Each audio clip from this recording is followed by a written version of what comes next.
Welcome to Citizen Forum and Mayor's Corner, and I'm your host Tom Dunn, and we're with the Mayor, Will Berg. Welcome, Will. Thank you. Well, glad to be here. And the City Manager, Rod Butler. Welcome. Hello, Tom. Thank you. I have some good news and bad news. The good news is tomorrow's my birthday. All right.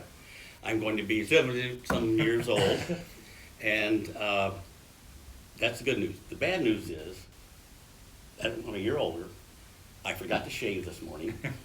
You can feel it. And I forgot to bring my notes. That's right. So I'm going to have to rely on you two to help. Now, you're not spring chickens either, so this could get interesting or confusing. So let's have a go at it, and we're going to cover the last. It's been quiet for 6 weeks since the last city council meeting until last Monday, Right. and there hasn't been a lot going on in the city, but there's been a lot going on in the community. So that's what we want to discuss, and. The first thing I wanted to talk about is that Mayor Berg, coming next Tuesday, is going to give a state of the city. And can you just highlight, and I wonder if the people saw the opinion article you had in the Star, talking about Hueneme, and what's the focus on the state of the city? Well, in general, we have to, I think, pretty much agree that things are getting better. We are on the mend. There's a lot of good news regarding our budget. There's a lot of good news regarding, again, revenue for the city and being able to pay for things now. When I first joined the council, it was a legitimate question, was to think about what happens if a city goes bankrupt. I mean, what's the procedure? What's the process? What happens? Well, that's not a concern any longer. The options were not pretty. We didn't, really.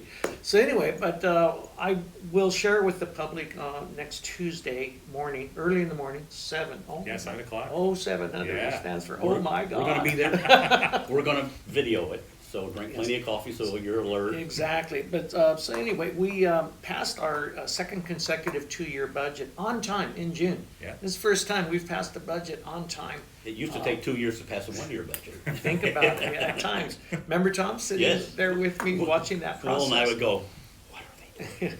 Anyway, so we're well ahead of the game on that. We recently passed a water rate study, and we have infrastructure work that we're going to be able to at least start sometime, if not this year, early next year on, again, infrastructure, which is aging in the city. We were able to sign a contract with the SEIU, that's our local staff right here in the city, and it's been 11 years since they had a contract. And 11 years since many of the employees had a raise in salary. We signed a 3-year contract with them, and so everything is, at least for the next few years, very copacetic.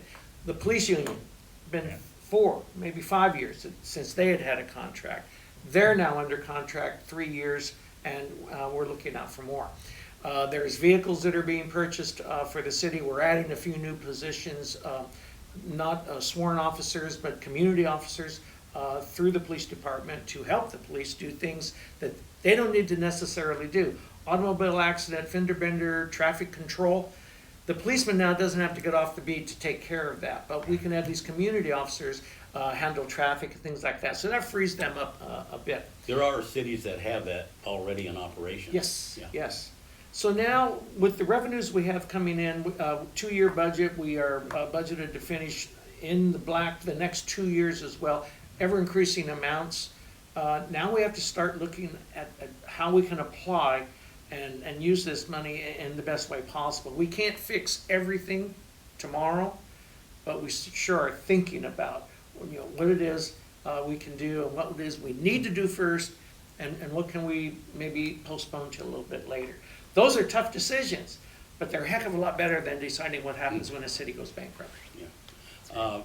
There's one thing that has been mentioned, and I don't know whether you're looking at it yet, and we're going to discuss a couple things later about how to even increase the revenue more, and that is that the pensions in the next couple of years are going to escalate rapidly. Not just here, but everywhere in the county Right. is really going to double almost. Exactly, and we'll talk about that a little bit more next week, but, yes, we are aware of the pensions. We have that cost budgeted right now. Yeah, That's for the next 2 years, we're gonna be okay with this.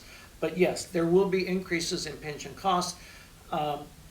We have to come up with some plans on how we're gonna deal with that, so we'll see where we'll go from there. Okay. And again, that is going to be Tuesday with the Chamber of Commerce, and we will video it and get it out to everybody so you can see it. Irving Carpenter Community Center, that's Right. where we'll be. Oh, you're going to do it there? yeah. So, Tuesday the 17th. Tuesday the 17th, okay. Rod, I wanted to talk to you about, there is a proposal, well, first of all, we're talking about the pension.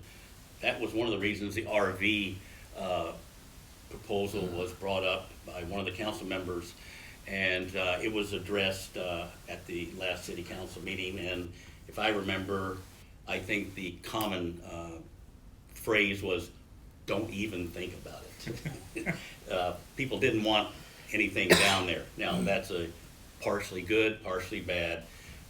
We need to look at how we're going to raise the money that you just addressed, so that was one. The other is that we have a proposal coming up at the next council meeting on Monday here at City Hall at 6:30. Rod, would you explain what that is, how the city got involved, and what can the people expect? And we'd like for them to come down and listen and express their views. Yeah, so the next regular city council meeting, which is Monday night, September 16th, 6:30 p.m., a gentleman named Dan Zaroni will be making a presentation about his concept for a beachfront hotel in Fort Hueneme. Dan is the owner of the building, commercial building at 2675 North Ventura Road, where both Skunk Masters and From the Earth dispensaries are currently located. And Dan has commercial real estate buildings Yeah, all throughout Southern That's California. down where the 99-cent store is. Yeah, north end of the 99-cent store Okay. shopping area. Behind Monarchus Market. Yeah. That's right. Yeah, so Dan bought that building back in the summer of 2017. And again, he's got real estate investments all over Southern California. He also is part of a group called Urban Commons, which is a hotel investment and ownership group. They own, among other things, the Queen Mary in Long Beach, so they go into older properties that may have kind of fallen into some disrepair, hotel properties I'm talking about, invest money, bring them up to modern standards, and then hold them for ownership for a number of years. So he does have hotel connections and experience. Dan approached us during the summer and asked if he could talk to the city council about an idea that he has for a beachfront hotel. And we kind of counseled him to wait until we got through a process that is coming up soon here, the Parks Master Plan process, which will be a process with a lot of community involvement, looking at our existing parks and looking at our existing coastal parcels that the city owns, and getting input from people on what do you want for our parks, but also what would you be willing to accept, and what are your ideas as residents for the development of these vacant parcels in the coastal area. So that's a big process. That's going to take 12 to 18 months probably to get done, because we want the community involved in it. If you've met Dan Zaroni, he is a man, pretty aggressive guy, not a man of great patience. So when he heard he wanted to wait for 12 to 18 months, or we wanted him to wait for 12 to 18 months, he said, no, Rod, this idea is good enough. I want to come forward with it now, and I want the city council to be exposed to this and the community to be exposed to it. So we just told him, we'll come on down on September 16th, at least get your idea in front of the council and the community. The main thing that we want to emphasize is there are no final decisions being made about anything that night. This is a project where if it was to go forward, you're talking, again, 12 to 18 months minimum, because you've got not only city council here, but you've got the California Coastal Commission, which would have to be involved in any project like that that's right on the ocean side of Surfside Drive. So this is really just kind of an introduction of a concept and idea. One thing the council may choose to do that night is to say to the staff, we are interested in allowing some kind of a development on that parcel. So Rod Butler and your team, go enter into a request for proposals process for this parcel. And because we can't just, even if the council falls in love with Mr. Zeroni's proposal on the 16th, they can't just say, okay, Dan, we're gonna sell it to you. They have to go through a competitive process and allow other potential developers to make proposals on that property. And I'll tell you right now, I've already been approached by a firm, a hotel ownership firm that owns 7 or 8 hotels in Ventura County. I believe it's the firm that's gonna develop the Hyatt Hotel over in the Channel Islands Harbor area. And they said, you know, we have nothing against Mr. Zeroni, but if you guys are gonna be open to development on that parcel, we would like to share our vision as well. So this is gonna be a long process. I just want folks to understand nothing final happens on the 16th. But it will be Mr. Zeroni making his proposal, sharing his idea. We aren't even entirely sure the location that he's talking about, although we know that he's talking about one of the city parking lots on east of the pier and on the the ocean side of Surfside Drive. Parking lot B or C, right? Yeah, I believe B, but we just don't know, is he talking about the whole lot? Is he talking about a portion of the lot? So there's a lot that even we as staff don't know at this point, but he'll be there in person, he'll be bringing it forward, and it'll be, you know, the first step in what would be a long process if the council even decides that they want to consider development on that site. The council may on Monday night say, this is just not something that we are interested in at this point. Talk to us in 6 months or a year or whatever. I think it's a much better approach than you did last year with the other hotel, where it just came already set up. The developer spent a lot of time and had the plans and everything, but find out whether or not you can even start that is much better, and the people don't feel like it's so far along and they were left behind. So I think that's the way to work it. So that'll be this coming Monday night at Yeah. 6:30. That's right. Correct. Okay. Another thing I'd like both of you to discuss is the Port Hueneme Police and the Oxnard Police Departments worked together about 2 weeks ago, something like that, and were issuing citations to the homeless that were spreading out into Port Hueneme on the beach. Had a couple incidents. They had moved away from some of their camps more towards the Ormond Beach Conservatory, which borders Port Hueneme and Oxnard. And so the evictions were handed out, and I think it was 4 or 5 days later they were supposed to be out, and then the police from both cities went and checked it out. There are a few stragglers, and I think they got rid of them. Does that sound right? And what has happened since then, and what do you guys notice about the situation in Port Hueneme?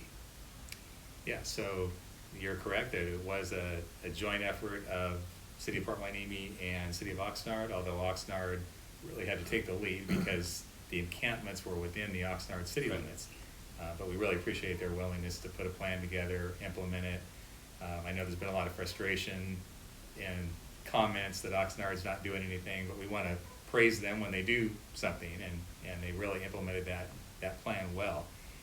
Would say also that the fact that people may see some encampments still maybe off to the east, the old Halico site, doesn't necessarily mean that Oxnard is going to ignore those forever or allow that to continue.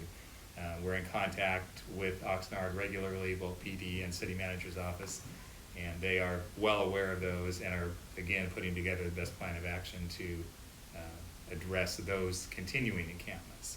So don't get frustrated if it looks like nothing's happening. There is still a lot of action behind the scenes, and putting together a plan to make sure that it will hold this time, rather than what happened last time where, you know, a month or two down the road, folks just started moving right back in. Will, what have you heard, and have you had any connection with the city of Oxnard, any of the city officials there? Well, I know that recently the mayor of Oxnard himself, Tim Flynn, was out on the site. He, for a little while, he wasn't able to, excuse me, spend too much time out there, but it's definitely on his radar now. So we just hope to, again, maintain open communication with the city of Oxnard. We have many friends on council there and with the police department, of course, and we just will encourage joint action whenever we can. We're here to help, to do everything we can. Okay. Yeah, they have found numerous encampments in areas they really hadn't looked at. It is a pretty, far out area. You get out past the Halco and down Yeah. towards Magoo, and there are some homeless hidden out down there, been there for years. It's Right. almost a city, and they have a mayor. Have you met the mayor? That's what we hear. But, so we're gonna keep you guys all updated, and the Port Hueneme Police, and I talked to them in the Surfside seafood parking lot, and they said, yeah, we're gonna be patrolling out here and make sure that if we see anybody, you know, not doing the right things, like kicking dogs in the air, we will move them out and keep it as clean as we can. So I think the police department is now circulating a lot more than they did, and we'll be able to you know, keep it clean and safe for everybody to go out there. The last thing I wanted to talk about tonight is Rod Butler has an announcement to make. He's been here for 3 years, and he's going to change his direction. And Rod, you want to tell the residents what you're planning? Sure, yeah, it's starting to go public, and there should be some Ventura County Star coverage next week, is what the reporter Arlene told me. So yes, I'm going to be transitioning out the city manager job here in Port Hueneme. A little bit of a floating target right now. We're shooting currently for late December, and I have a tentative target date of December 27th, which is a Friday. But we want to really make sure that the council has time to find the person that they want to replace me in that role. So we're going to be, and this is actually on the agenda for Monday night, the 16th. They're going to be providing a brief extension for my contract, and part of that will be an optional 90-day extension that would go into late March of 2020 at the council's request, if they need additional time to complete that search process. So somewhere between late December and late March of, late December this year or late March of 2020, I will officially be riding off into the sunset. And like you said, I'll hit my 3-year anniversary on December 5th. So it's been a fast 3 years, but yeah, and just to keep the rumor mill under control, this is really my choice. Those of you that may know me a little bit know that I'm kind of a carpetbagger from the Inland Empire. I grew up out in Upland, have my permanent residence out in Rancho Cucamonga, and have an 83-year-old widowed mom that I have a lot of responsibilities for, who lives in Upland. And she's doing great overall, still very independent, but she's just getting to a point where she needs a little more of my involvement and assistance. So that's the primary driver, is really to be able to help her out, and then just kind of get back to the area that is my home turf, kind of western Inland Empire and eastern part of LA County. So not quite sure yet if I'm going to just go into the Wilbur lifestyle of retirement, retirement, which I can do now because I got into the system a long time ago, or if I'm going to try to stay in the local government biz, but try to find something out in that area. So keeping my options open, but the council's been great in terms of their attitude, their response, and our goal, I think council's goal and my goal, is to make sure that we make the transition smooth so that we can keep this positive momentum that the mayor was talking about going, and not have this be a disruptive thing for the city and for the staff. Well, it's great to take care of mom. That's true. You do realize it's 72 degrees here. And it's That's probably 95 or 100 there. It's 114 where you're going. Homes have air conditioning. Yeah, that's true. What's that? Yeah, homes. What's Air that? conditioning? But we're gonna miss Rod. He was as I've told him several times now, the right person in the right place at the right time. He's exactly what the city needed, not just the council, but all of us, everybody. He's mended a lot of bridges. He's built some new ones for us. He's community stakeholders have all told us that, you know, Rod has made things happen. He's made it very easy, much easier to work with the city, et cetera, and you just don't replace that overnight. But this gives us, again, out of every challenge, an opportunity. And so we have to now, as a council, think about, you know, what direction. We know we're gonna have the homeless situation with us for some time to come. Yeah. And whoever's gonna join us has to understand that challenge as well. But again, cities are always looking for new sources of revenue. We just mentioned about the pension costs going up. That's gonna be another challenge coming up too. So, this gives us time to look candidates over and weigh the decisions. We have a sixth team member to help us in this process and to work for a very smooth transition. But you have to understand and respect. My mother passed away the year I retired. Wow. And being able to be here when that time Oh, yeah. comes is really important. So I understand, you know, that responsibility that a son, a daughter, a child plays, you know, in a parent's life. So it's good timing for this, and you can't help but support this. When I started Hello Port Hueneme and getting involved with the city, the main thing, and you and I talked about it for a year and a half, and one of the reasons you ran was that there was no communication between the city and the residents, especially the city manager. And so Rod came in and we both started the Citizens Forum, which opened up communication to the people, because Will and I would sit at the council meetings before he got on the council, and there'd be 8 or 10 people come to every council meeting complaining, you are not doing this, you're not doing that, and the council never got back to them hardly. Over 50% of them never heard. The Mar Vista senior home, that was the worst. Yeah. Remember that? Yes. That was the worst. It was 9 months and the council never got back to them. And so when we started Citizens Forum, together, our goal was to let the residents know that they could have their voice heard. They would get an answer, either yes, we can do it, or why we can't do it. And if they knew why, then that's okay. And I think the first thing we tackled was the duck crossings. Oh, yeah. On Surfside Drive. What's that duck's name again? Buster. Buster, yeah. Yeah. So that was really a great humanitarian start for it. And, you know, unless there's some major something going on for the entire city, we don't have the people coming up anymore at city council. Well, our neighborhood has this problem. Our neighborhood has this problem. You didn't do this. You didn't do that. We took care of that. Thank you. All right, thank you. Appreciate it.